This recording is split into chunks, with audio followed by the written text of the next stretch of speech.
Voilà comment on procède. Pour cette construction en béton armé, nous avons une descente de charge, c'est-à-dire le poids cumulé de la construction et des hypothèses maxi de son exploitation, qui s'appuie sur des fondations superficielles, de type semelle filante ou semelle isolée. Comme pour tous les éléments porteurs, il faut vérifier sur les plans d'exécution transmis par l'ingénieur de la maîtrise d'œuvre s'il n'y a aucun oubli de plan de coffrage, de plan de détail, et si ces plans comportent toutes les informations nécessaires à la fabrication de chantier. Pour cela, il faut repérer sur les plans de coffrage les semelles en béton armé, les dimensions, les réservations, le type de béton, les références des aciers mis en œuvre et leur position. Repérer les semelles qui reprennent du poids et étudier comment ces éléments fonctionnent. Je vous rappelle que la qualité essentielle du béton armé est son homogénéité par le mariage parfait du béton et de l'acier. Le premier résistant à la compression, le second à la flexion. Ceci étant dit, on sait depuis les Égyptiens que la base d'une construction solide repose sur la qualité des fondations. D'accord, mais les Égyptiens n'avaient pas de béton armé. Certainement. Mais ils étaient de grands observateurs. Et ils avaient compris que la première des choses à observer pour asseoir un édifice était la réaction du sol en fonction de l'action des charges. Cette réaction du sol en fonction des charges est ni plus ni moins ce que l'on appelle sur les chantiers la portance des sols. Observons de plus près par l'expérience.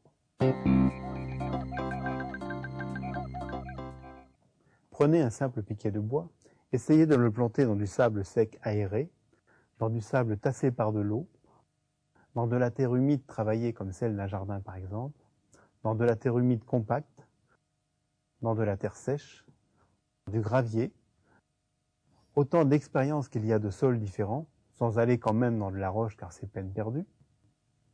Vous vous apercevez que plus le sol est compact et sec, plus c'est difficile. C'est plus facile à planter dans le sable sec aéré et dans de la terre meuble humide. Donc, première constatation, les sols compacts sont les plus résistants à la pénétration, donc les plus porteurs. Le bon sol est le sol qui sera capable de supporter l'édifice ou la construction sans que celui-ci ou celle-ci s'enfonce par son propre poids.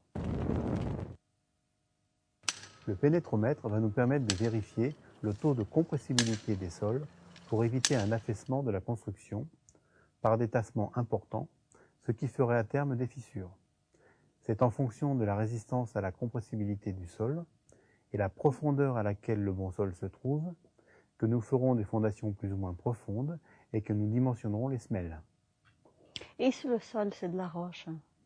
D'après vous, va-t-on creuser dans de la roche pour la remplacer par du béton qui aurait au moins la même compressibilité? Bien sûr que non, mais les roches ne sont pas des niveaux. De plus, il y a des fissures, des trous. C'est très bien, vous venez de résumer en une phrase la complexité de l'analyse des fondations.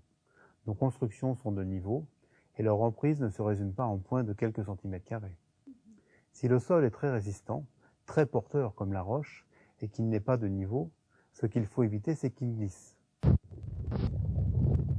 Pour cela, nous creuserons de quelques centimètres pour assurer un ancrage.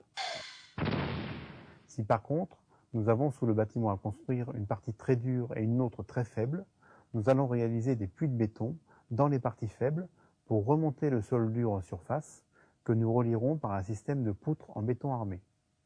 Le système de poutres en béton armé reposant sur des points durs est également pratiqué s'il y a des failles dans le terrain ou des possibilités de fissures.